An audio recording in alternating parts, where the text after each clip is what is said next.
Здравствуйте! В эфире информационно-аналитическая программа «События недели» и я, журналист Белла Кварчия. Одной из важных тем в Абхазии на этой неделе стал вопрос создания Российско-Абхазского информационно-координационного центра органов внутренних дел Абхазии и России. Проект соглашения в настоящее время находится в парламенте, но пока еще рассматривается депутатами. В числе проектов, над которыми сегодня работают парламентарии, и поправки к закону о СМИ. Какие еще проблемы и законопроекты рассматривают депутаты, мы обсудим с нашим гостем позже. А сейчас о других значимых событиях недели. Ирина Аршба с обзором новостей.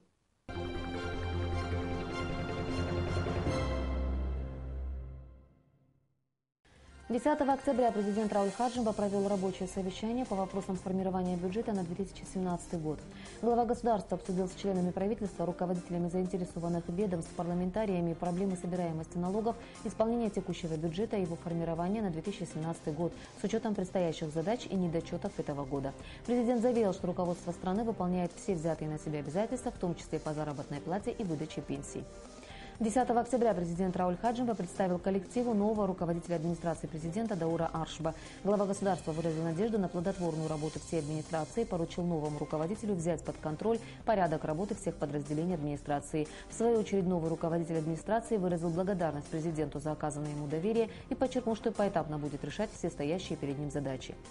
Экспозиция Абхазии на 18-й российской агропромышленной выставке «Золотая осень-2016» четвертый раз удостоена гран-при. Выставка проходила с 5 по 8 октября на территории ВДНХ в Москве. 14 абхазских компаний-производителей сельскохозяйственной продукции с успехом продемонстрировали свои достижения. Высшая награда присуждена экспозиции за оригинальный дизайн, гостеприимство, организацию деловой и культурной программы. Абхазские производители увезли домой золотые, серебряные и бронзовые медали. Впервые продукция абхазских компаний была отмечена в 31 номинации. Движение троллейбусов на Маяк возобновится до Нового года. Об этом заявили в компании «Абхазэлектромонтаж», которая в 2015 году выиграла тендер на проведение ремонта троллейбусной линии. Тогда при начальной стоимости проекта 43 миллиона рублей фирма «Абхазэлектромонтаж» обязалась уложиться в 32,5 миллиона рублей. Всего на линии протяженностью в 7,5 километров надо провести 28 километров провода.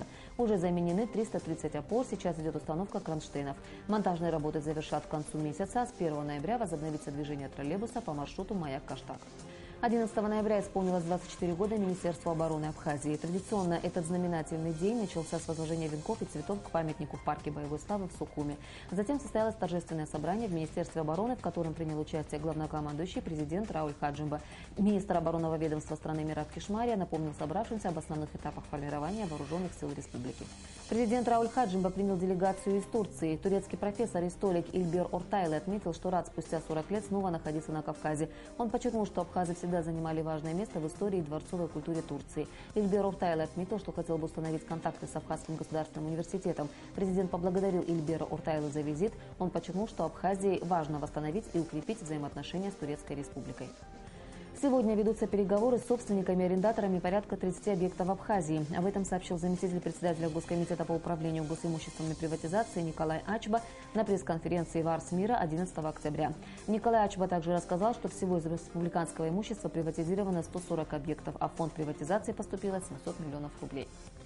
В Музее боевой славы имени Владислава Арзенба открылась выставка военных карикатур. Были выставлены работы художников-карикатуристов Гарри Дочи, Руслана Габлия, Василия Мхонджи, Руслана Чхамалия.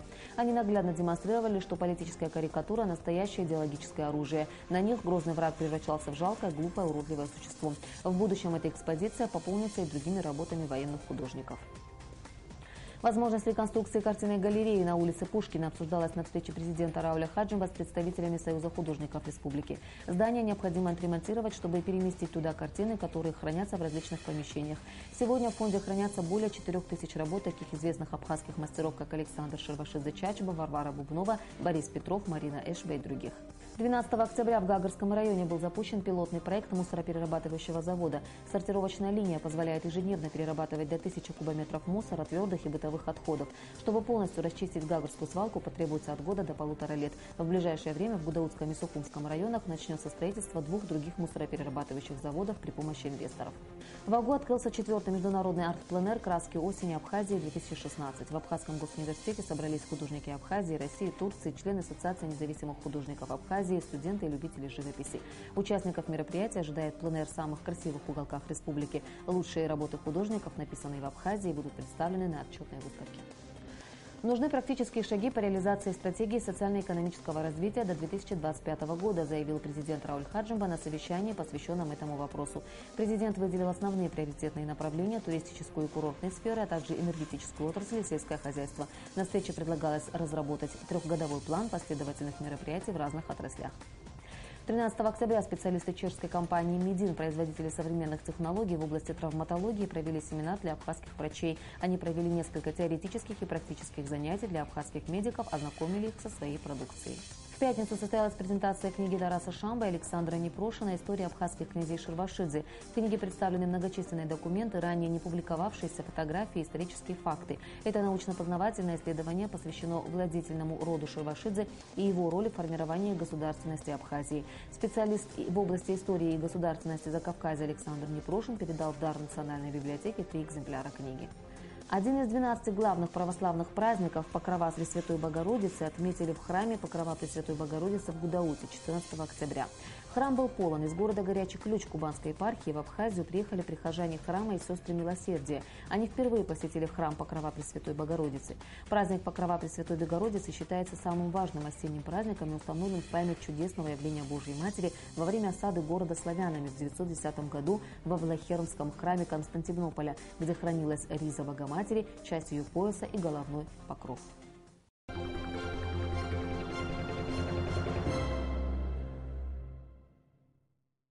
Таковы наиболее заметные события этой недели. А сейчас главная теме нашей программы. Над чем сегодня работают парламентарии? Какие проблемы и законопроекты находятся на рассмотрении в Народном собрании? И какие актуальные вопросы решают сегодня в парламенте страны? Мы обсудим с депутатом Народного собрания Абхазии, председателем Комитета по образованию, науке, культуре, религии, делам молодежи и спорту, а также членом Комитета по экономической политике, реформам и инновациям Ахра Ибжания. Здравствуйте, Ахра Юрьевич. Здравствуйте. Ахра Юрьевич, на этой неделе в Арсмира, в Ассоциации работников средств массовой информации Абхазии, прошел круглый стол, в котором принимали участие юристы, журналисты, эксперты, сотрудники МВД. Речь шла о соглашении по ИКЦ. Это информационно-координационный центр органов внутренних дел России и Абхазии. Это соглашение сейчас рассматривается в парламенте, оно на изучении у депутатов находится. В связи с этим там на встрече выдвигались различные вариации, говорили свои оценки, в том числе звучал вопрос о том, что ИКЦ и это положение как-то может угрожать суверенитету Абхазии. Скажите, пожалуйста, по этому поводу свое мнение и существуют ли такие угрозы? Спасибо. Честно говоря, мне трудно давать комментарии после обсуждения на таком уровне. Все-таки там присутствовали юристы с юридической практикой и работники МВД. Мне кажется, на многие вопросы, которые там прозвучали, они дали достаточно компетентно квалифицированный ответ. Но, тем не менее, какое-то мнение у меня, конечно, тоже есть. По поводу того, чему это угрожает или нет. Вообще хочу сказать, что в сегодняшнем мире, достаточно циничным, надо всегда быть настороже, даже если вы имеете дело со своими друзьями, партнерами и так далее, и так далее. В частности, что касается этого соглашения. Первые варианты, они были составлены и представлены российской стороной. Там фигурировала оперативно-розыскная деятельность, естественно, фигурировало соответствующее количество штатов, там около 400 или больше человек. Понятно, что такой вариант этого соглашения, он если не подменял, то, может, вообще заменял бы наше МВД. Конечно, это было бы в данном случае неприемлемо. Что-то похожее, вообще, на мой взгляд, произошло в 2008 году, когда, если не ошибаюсь, тогдашний состав парламента, кроме 2 или 3 человек, проголосовал за фактическое замещение российскими пограничниками, наших пограничников. То есть, естественно, наш статус в отношении этой границы изменился от минуса со знаком минус. Но в данном случае, мне кажется, все-таки такого не происходит, потому что в той версии соглашения, которая представлена на рассмотрение уже в парламент, еще это не окончательная версия, мы рассматриваем, даем свой вердикт. Это проект, там фигурирует уже по 10 человек с каждой стороны. Естественно, не идет речь ни о какой-то розыскной деятельности и прочее.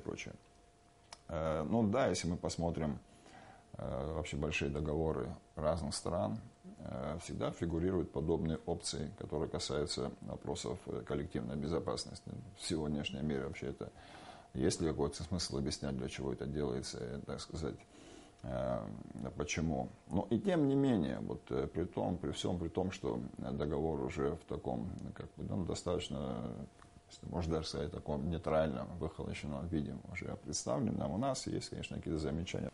Это, во-первых, отчетность деятельности этого центра. Депутаты считают совершенно справедливо, считают, что отчетность должна производиться здесь у нас. И в российском парламенте, соответственно, зеркально. Да. Как это будет, там, раз в полгода, или раз в год, или раз в квартал, это как бы мы определим. Это добавить прозрачности работе этой организации. Дальше там есть статьи, регламентирующие переход собственности. Там, допустим, есть какая-то собственность. В случае расторжения этого соглашения мы должны выкупать эту собственность.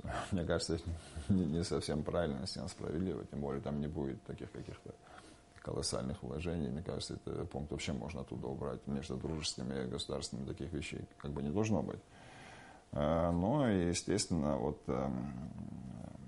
сбор и анализ информации, да, там есть такое. Да.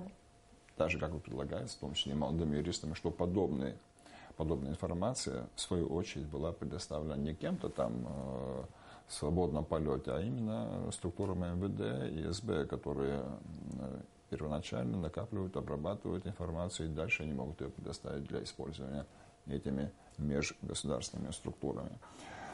И, конечно, очень важно, вот эта вот статья там 11 есть, внесение дополнений, изменений отдельными там протоколами. Такого, конечно, не будет.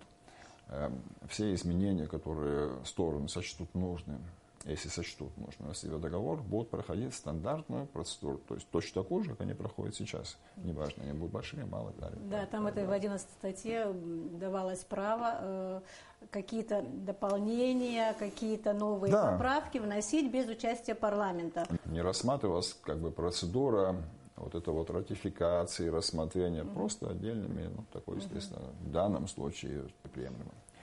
Что касается вот, они вот, во-первых, принесет ли это такую вот, какую пользу принесет, я не знаю.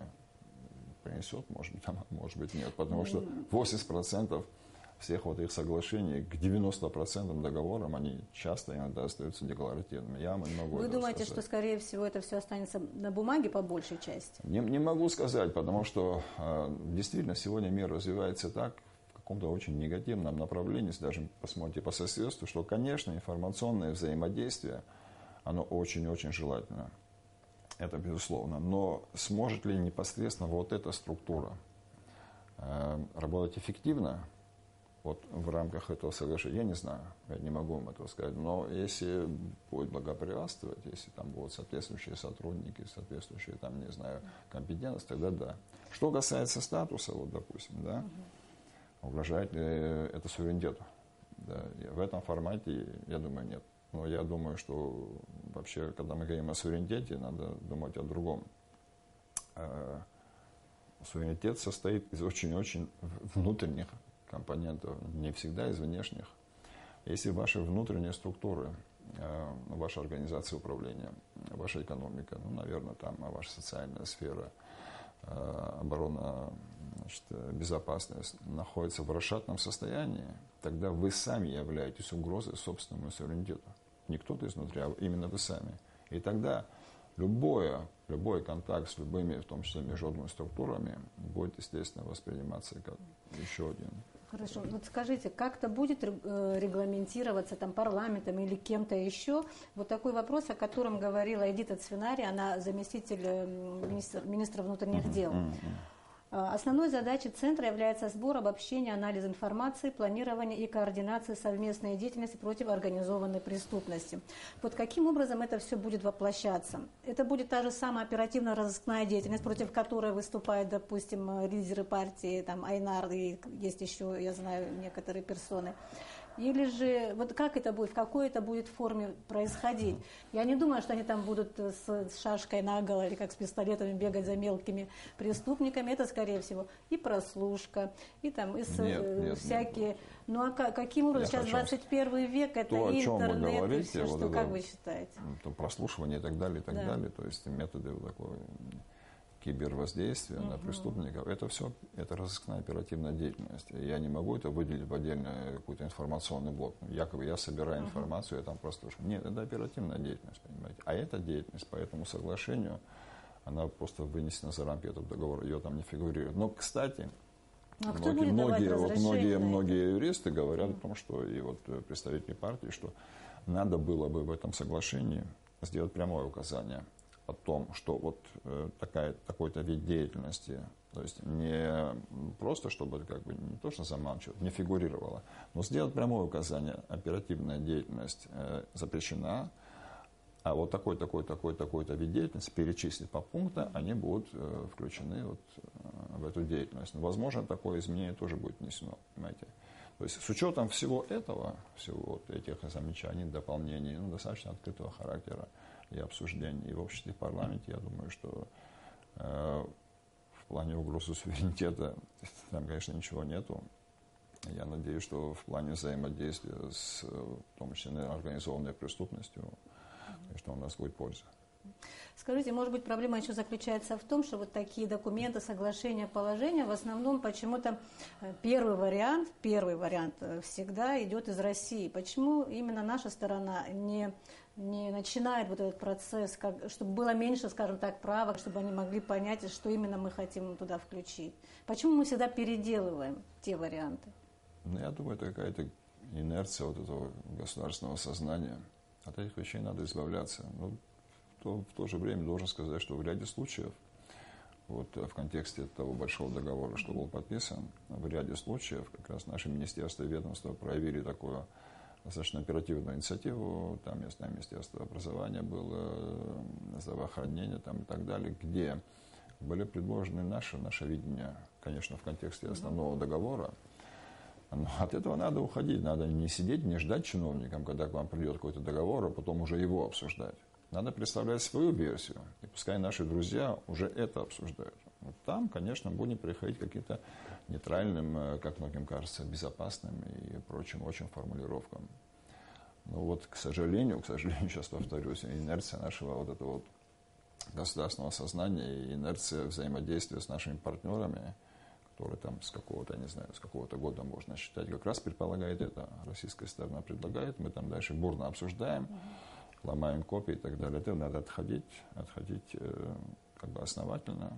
И я надеюсь, что и следующее поколение как будто политического класса, который будет приходить на смену этому политическому классу, безусловно, возьмет на вооружение. Нужна инициатива во всем всегда. Если вы не проявляете инициативу, за вас это будет проявлять кто-то другой, неважно, ваш друг там, и так далее. И вы будете находиться как-то немножко в роли догоняющего. Это неверно, неправильно, по-государственному необоснованно. Хорошо. Сколько времени депутатам нужно на то, чтобы рассмотреть это там у себя и вынести, наконец, на публичное такое обсуждение? Затрудняюсь вам ответить на этот вопрос. Если не ошибаюсь, это не находится на стадии какого-то форсированного рассмотрения. Мы спокойно, взвешенно все это рассмотрим. Никто с нами не гонится в вопросах, которые касаются безопасности государства, тем более работы МВД. Мы все спокойно, взвешенно рассмотрим и тогда уже примем решение. Спасибо. Перейдем к другой теме. Давайте. Недавно наш парламент, скажем так, не потерял, но, видимо, и потерял двух членов. Это Даур Аршбак, который стал руководителем администрации президента, и Аслан Кобахия, который возглавил МВД. Скажите, пожалуйста, насколько вообще вот эта стандартная вообще практика того, что из парламента уходят депутаты, уходят на какие-то должности, и с чем в связи с этим Народному собранию приходится сталкиваться? Это стандартная мировая практика, но я не могу сказать, что для нас она слишком приятная, для депутатов парламента. Дело в том, что парламент – это как очень такой вот живой организм, и, конечно, со временем там налаживаются очень тесные внутренние связи, понимание, возможно, какие-то вот, если не официально фракционные, то, может быть, неофициально фракционные связи. Это структура, которая работает как какой-то очень взаимозависимый организм. Когда вы извлекаете какое-то, возникает, и это очень трудно, если вообще возможно, тем более на таких вот поздних сроках. заменить. Конечно, мы испытываем по этому поводу и сожаление, и какие-то, конечно, трудности в нашей повседневной и сессионной работе. Но, тем не менее, должен сказать, что такая практика, она общеупотребима в мире. Если вы возьмете любую страну, Российскую Федерацию, Соединенные Штаты Америки, европейские, я сейчас не анализировал там восточные страны, но везде это присутствует абсолютно. Почему? Ну, наверное, ответ как бы очевиден. Люди, которые работают в парламенте, это люди, в первую очередь, облеченные доверием народа. Это люди, которых избрали. И в процессе работы в парламенте они в ряде случаев вот это доверие наращивают, накапливают. Вот этот карт-бланш, который у них изначально был стартовый, он может очень серьезно возрасти. И, конечно, такие люди гораздо проще, эффективнее, чем какие бы то ни было другие, тоже очень компетентные люди, могут осуществлять задачи иногда такого реформаторского, трудного, непривычного характера. Если нужно ситуацию изменить, переломить, конечно, в первую очередь руководители государства обращаются вот в парламент, да, может посмотреть на Российской Федерации, то же самое. Представителем службы безопасности был назначен спикер парламента. Это вообще сплошь и рядом в Соединенных Штатах Америки, когда представители обоих палат переходят на работу в государственные органы, органы безопасности, в армию и так далее, и так далее. Скажите, этому созыву парламента придется дорабатывать без двух его членов, я так понимаю, или же выборы будут совершенно уже как бы уже весной, насколько я помню. Вы мне такое трудное положение ставите. То есть вы не будете проводить какие-то выборы до того, как будут большие выборы? Мы не можем, во-первых, проводить или не проводить выборы, существует регламент. Но когда успеете? Существует закон. Но я сейчас затрудняюсь вам сказать, там совсем это все очень близко, то есть какой-то срок, после которого, по-моему, по регламенту не проводятся выборы. Но даже если мы этот срок не перешли, и выборы будут назначены, я вот как гражданин могу сказать, что я не знаю, я вообще сомневаюсь, что у нас будет явка на это дело, потому что человек должен какое-то время работать в парламенте, он не может просто прийти там 3 месяца посидеть, как бы целесообразность сама немножко теряется. Тем не менее, чем сегодня занимается парламент, в частности ваш комитет, ближе мне, на поправках к закону о СМИ. Да, вот скажите. Ну вот тут я даже выписал. Сами поправки ведет ваш коллега, не только мой коллега, еще Левон Галустян. Да, безусловно, он наиболее компетентный в этой сфере в парламенте. Что нас вообще сподвигло к этим поправкам? Закон 1994 года, и, конечно, с далекого уже 1994 года много изменилось. Особенно много изменилось вот в этом информационном интернет-пространстве. То есть очень большая часть информационного обеспечения, она перекочевала в эту область. И, конечно, там нужно какое-то правовое регулирование. Но вот, в частности, вот эти сайты, которые являются, вот посмотришь сайт, вроде бы это информационная площадка, информационное даже агентство. Но они зарегистрированы как общество с ограниченной ответственностью, потому что у него нет никакой нормативной базы, по которым они могли бы зарегистрироваться как СМИ. Соответственно, обладать всеми правами, привилегиями и, конечно, обязанностями, которые накладывает закон на средства массовой информации, а не просто какую-то организацию, которая может в свободном полете там излагать какую-то информацию, и в ряде случаев там непроверенную и прочее. То есть мы их не можем не контролировать, не регулировать, в том числе и привлекать как СМИ. И так далее, далее. Вот это вот в данном законопроекте, который уже принят, кстати, в первом чтении единогласно, сейчас будет рассматриваться во втором и, скорее всего, окончательно. Кроме того... То есть поправки будут касаться формы деятельности, так я понимаю? Да, безусловно, будут введены вообще новые формы СМИ. Сетевое СМИ. Вот, допустим, если вы создали сайт, то вы не можете быть просто сайтом или общим с ограниченной ответственностью, или там каким-то индивидуальным предпринимателем. Вы должны зарегистрироваться, кстати, только в Минюсте. Минюст будет распоряжаться какие во всех вопросах, которые касаются лицензирования. И вот, если у вас есть сетевое СМИ, которое функционирует как агентство, то есть вы берете с разных мест, выкладываете, приглашаете для анализа и так далее, вы должны зарегистрироваться как агентство.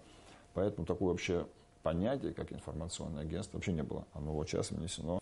Кроме того, естественно, все средства массовой информации после принятия закона в окончательном чтении должны пройти перерегистрацию. И таким образом, в том числе и иностранные средства массовой информации. Вот сейчас есть много организаций, которые вообще, у них непонятный статус. Я с удовольствием отношусь к их деятельности, приветствую там, и так далее, и так далее. Но я хотел бы, чтобы они действовали в моем правовом поле.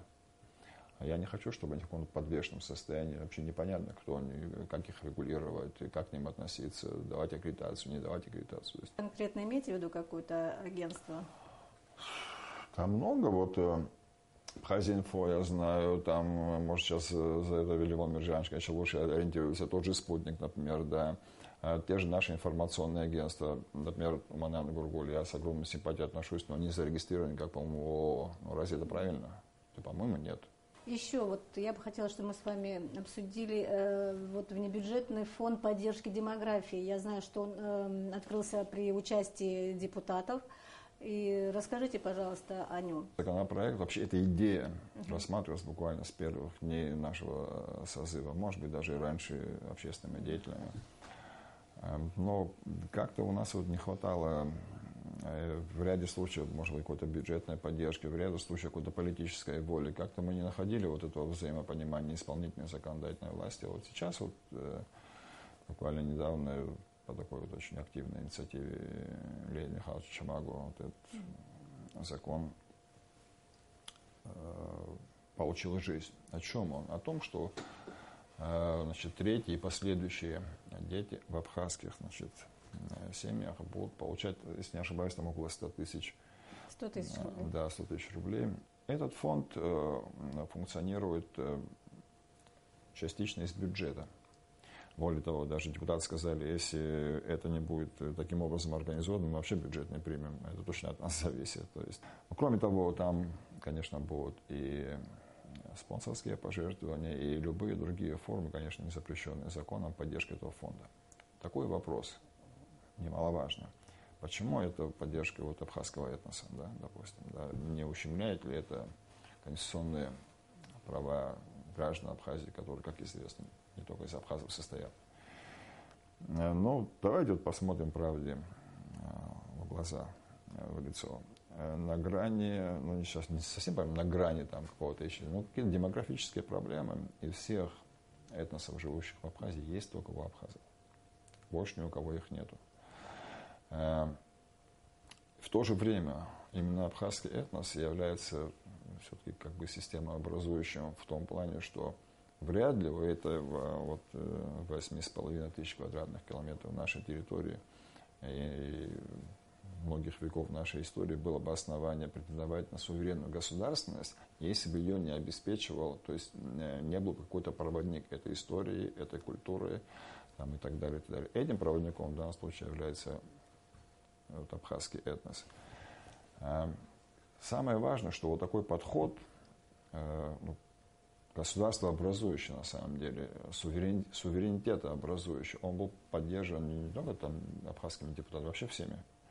То есть и в выступлениях, и при голосовании это было просто абсолютный консенсус, абсолютная поддержка. Более того, мы проговаривали такие вещи, что, конечно, на этом этапе давайте сделаем вот так вот. Да, сейчас Леонид Чимагу опытно говорил. Потом, если это, мы, в принципе, не очень сомневаемся, что так оно и будет. Если это приобретет характер системной помощи, тогда уже мы будем это распространять на всех граждан Абхазии, потому что Абхазии всего 250 тысяч населения. А нам кажется, что здесь было бы достаточно комфортно и 500 000 населения. И для экономики, и для безопасности это было бы только лучше. Предполагается в фонде вот такое стимулирование тех семей, у которых уже есть 3 детей, а может и уже и 4 и так далее. Или нужно вот именно на момент принятия вот этого если не ошибаюсь, как бы это 3-й последующие дети. У вас может быть 5 или 6 детей, дай бог, если у вас будет 7-й, безусловно, не будет распространяться все вот эти вот. Да нет, я имею в виду те, которые уже рождены. Или это после принятия закона? Нет, я не затрудняюсь. Я не думаю, что он имеет здесь обратную силу. Но, наверное, здесь нужно как-то об этом, конечно, думать. Тем более у нас не так уж много многодетных семей таких. Возможно, мы не будем применять вот классическую римскую норму по поводу того, что закон не имеет обратной силы, и, может, на них тоже будем распространять. Надо с коллегами общаться, разговаривать, советоваться. Насколько вот я информирована, готовится закон об обороте оружия. Вот могли бы вы рассказать о нем, на какой стадии находится его рассмотрение, насколько актуален этот закон? Очень коротко, потому что на самом деле он даже не был, не рассматривался пока в первом чтении на сессии. Ну да, это тоже один из таких законов, о котором мы очень долго говорим. Естественно, тесным образом связан с нашей безопасностью, с резервом вооруженных сил и с нашей культурой взаимодействия с оружием, ношением, хранением, там, использованием и так далее, и так далее, и так далее. Но факт остается фактом, что сегодня оборот оружия, он находится как бы вне такого правового поля. Вернее, он регулируется постановлениями там, Кабинета министров и так далее, но все-таки нам кажется, что это должно быть что-то более систематическое, более всеобъемлющее, захватывающее и описывающее разные сферы оборота оружия, взаимодействия граждан с оружием, видами оружия там, и так далее, и так далее, и так далее. Ну, есть разность подходов какая-то такая там, да, конечно. Что вы считаете, там должно быть отражено? Там очень много должно быть что отражено, но на мой взгляд, может быть, достаточно либеральный в этом плане взгляд, я считаю, что в этом случае, как и в случае с СМИ, кстати, закон должен следовать за естественной жизненной практикой. А естественная жизненная практика показывает, что несмотря на то, что у населения Абхазии огромное количество огнестрельного, в том числе нарезного, стрелкового и штурмового оружия находится, количество преступлений, которые совершаются с использованием этого оружия, несопоставимо меньше даже с ближайшими странами. Почему? Ну, наверное, есть несколько факторов. Во-первых, потому что мы исторически и культурно, как бы в культуру инкапсулировано это отношение с оружием. Мы знаем, что это такое. Никогда абхазцы и люди, которые здесь живут, не будут просто так, шутки ради, и, там, доставать оружие, его использовать, во-первых. Во-вторых, существует так называемый превентивный фактор оружия. Когда вы знаете, допустим, вы злоумышленник или я злоумышленник, что не только я один вооружен, и я не чувствую свою тут безнаказанность. Вооруженные, добропорядочные граждане, они могут в этом случае дать отпор. Мы не можем всю ответственность за правопорядок полностью вешать на одну милицию. Мы тоже должны что-то в этом плане делать. Ну и так далее, и так далее. Конечно, там очень сложные статьи, которые будут описывать, квалифицировать само оружие, тип, доступ, продажу, хранение, ношение, описывается коллективное оружие там, и так далее, и так далее. Но закон нужен, очень важен. Я думаю, что он должен быть такой, какой соответствует нашей государственной практике, нашему менталитету. Что касается отставания от исполнения бюджетного графика, имеет ли такое место быть, и объясните причины, если есть у вас такая информация. Да, там есть определенное отставание, которое мы смотрели, исполнение бюджета, да, оно есть. Но очень важно вот тут понять, как-то не парадоксально звучит, отставание со знаком минус или со знаком плюс, понимаете. Когда я что-то не успеваю, от чего-то отстаю, потому что я поставил себе амбициозные задачи, когда я старался сделать что-то новое, использовать какие-то дополнительные скрытые ресурсы, или постарался использовать их как-то по-другому, скажем, более эффективно или более технологично.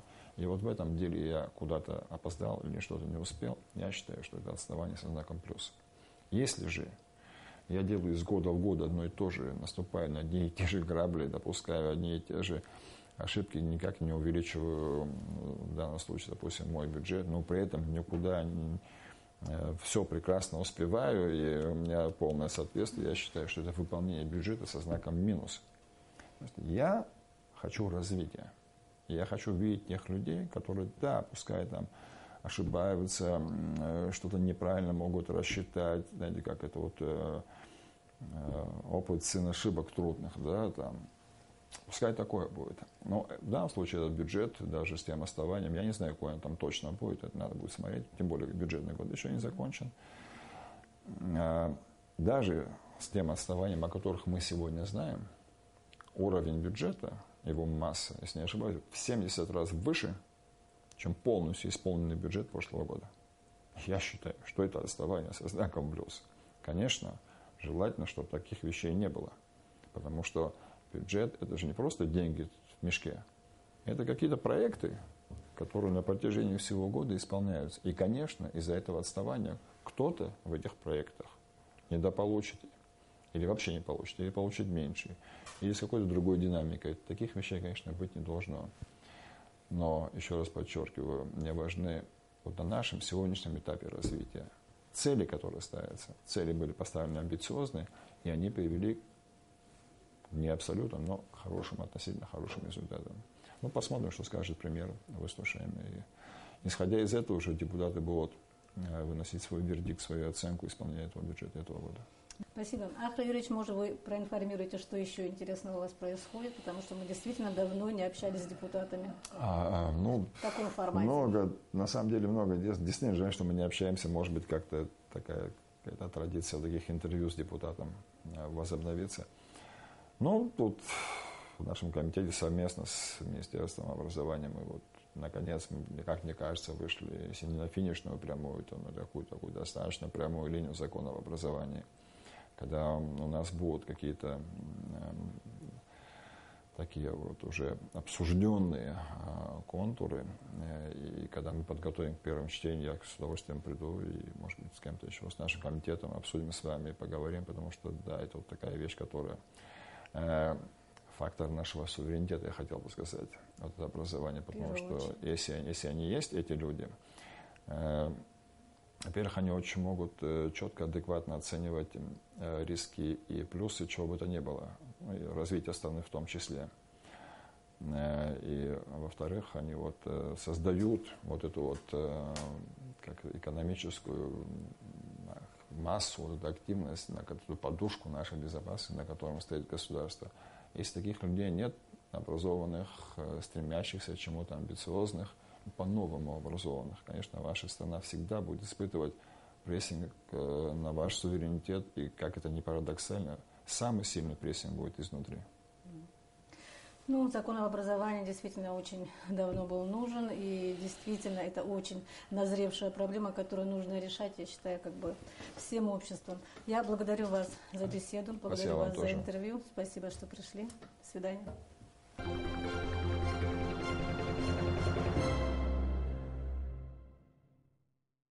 Уважаемые телезрители, напоминаю, что сегодня моим гостем был депутат Народного собрания парламента Абхазии Ахра Бжаня. Он рассказал о том, над чем сегодня работают парламентарии страны и какие законопроекты готовятся в комитете, руководителем которого он является. А сейчас о новостях субботы. Ушел из жизни ветеран Отечественной войны, кавалер ордена Леона Адгур Мхонджи. Ветерану было всего 46 лет. Его жизнь прервалась в результате сердечного приступа. Скоропостижная смерть ветерана Отечественной войны Адгура Мхонджи глубокой болью отозвалась в сердцах его боевых товарищей, близких, всех тех, кто его знал. С первых дней войны Адгур Мхонджи находился в подразделении под командованием Владимира Начач-Аглы на Верхнеишерском направлении. Был участником практически всех наступательных операций по освобождению Сухума, в том числе в январском наступлении. В конце января 1993 года было создано десантно-штурмовое подразделение под руководством Амирана Берзеня, в составе которого Адгур Мхонджи участвовал в мартовском наступлении. После мартовского наступления он становится бойцом разведроты, перед которой 4 июля была поставлена задача выдвинуться в Нижнеишерском направлении и прикрыть 3-й батальон 1-й бригады. Задачу выполнить не удалось. Мы стали выдвигаться. В этот момент был минометный обстрел, в результате которого мы потеряли в этот день 6 человек. Адгур был тяжело ранен. Ему ампутировали 2 ноги, пальцы. И некоторых пальцев лишился на руках. Приносим свои глубокие сочувствия семье, родным и близким. Он хорошим был другом, настоящим. Что бы ни было, он всегда не оставлял в беде.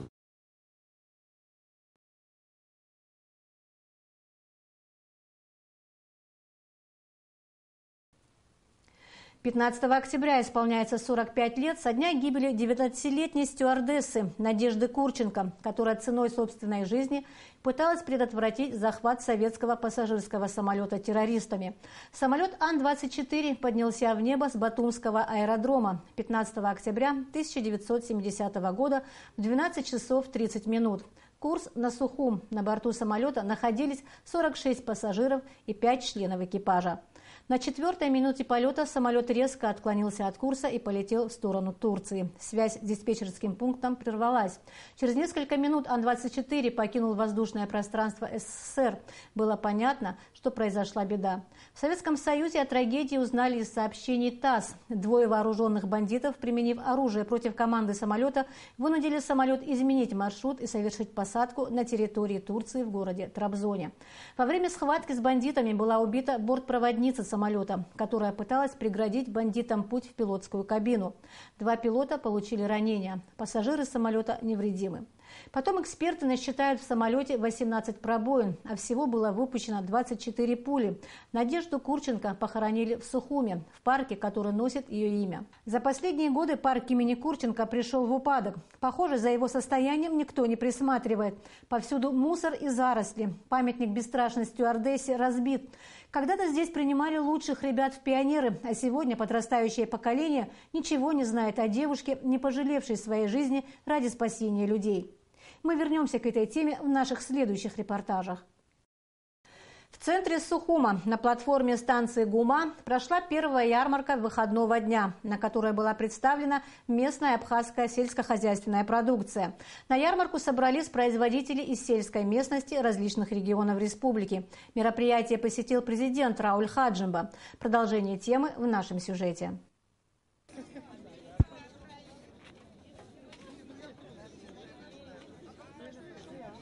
Ярмарка выходного дня – поистине удивительное новое мероприятие для всего Сухума. Кажется, здесь собрался весь город, чтобы купить свежие фрукты и овощи местного производства. А цены здесь приятно удивляют. Например, баночка вот такого джема стоит всего 70 рублей. И чего только не было на сегодняшнем импровизированном рынке. Сыр, мандарины, хурма, каштаны, вино, мед, кукуруза, соленья, аджика, закрутки. Одним словом, все, чего пожелает душа. Продукция буквально разлетелась за полчаса. Горожане, видя, что все продукты домашнего производства, покупали все оптом. Продуктовая ярмарка переросла в общественное мероприятие, которое посетили некоторые политики и даже президент Рауль Хаджимба. Глава государства лично продегустировал некоторые продукты. Рауль Хаджимба отметил, что в скором времени такого рода ярмарки станут частыми. В планах руководства организовывать их каждые выходные на площади Свободы. Впечатления самые лучшие. Да, это пока только начало, и в любом случае это как раз-таки показатель готовности наших людей активно включаться в процессы экономического характера. Нам надо дать возможность еще больше включиться людям в эти процессы. Я уже поручал кабинету министров, поручал и министру сельского хозяйства начать работы по организации распродажи напрямую, чтобы крестьяне могли сами, без посредников, торговаться своими продуктами. На площади вот у нас здесь будут организованы эти работы. Ярмарка была организована Ассоциацией женщин Абхазии при поддержке программы развития ООН и при содействии администрации столицы. Она была приурочена к открытию вдоль республиканской трассы 9 мини-рынков, на прилавках которых будет реализовываться исключительно местная сельскохозяйственная продукция. Строительство мини-рынков планируется завершить к концу года. Идея появилась в результате проведения социологического опроса в селах Абхазии, где мы опрашивали крестьян, вот какие у них главные проблемы вот в их производстве сельхозпродукции. И, как мы выяснили, очень важной проблемой является трудность реализации сельхозпродукции. Сегодняшняя ярмарка показала, что горожане готовы с удовольствием приходить сюда за продуктами. Покупатели довольны тем, что приобрели экологически чистые продукты из первых рук, крестьяне, что смогли подзаработать. В завершении мероприятия украсило выступление детского хореографического ансамбля «Яйрума». Сария Смырсаидайба, Абхазское телевидение. На сегодня это все новости. Я желаю вам всего доброго и до встречи в эфире.